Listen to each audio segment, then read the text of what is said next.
Ang lulutuin ko ngayon ay ginisang sayote. Pag nagsasayote ko, nilalagyan ko ng carrot para may ibang kulay na gulay.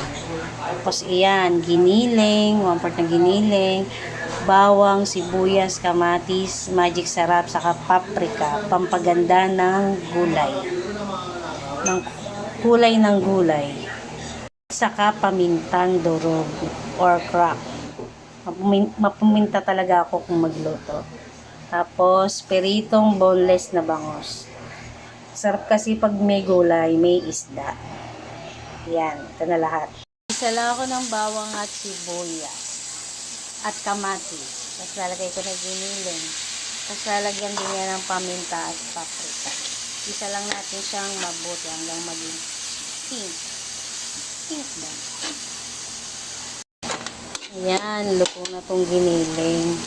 Lagyan natin ng konting paprika. Pampaganda rin ang kulay ito. Tapos, lagay ko na yung gulay.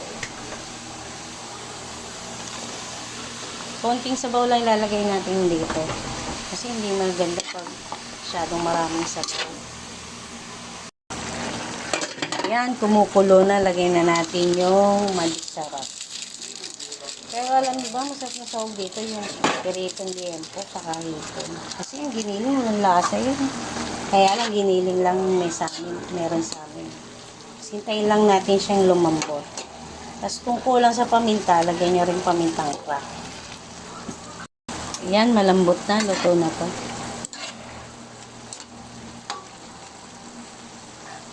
Patayin ko na. Ayan, nagpipirito na rin ako ng boneless bangus.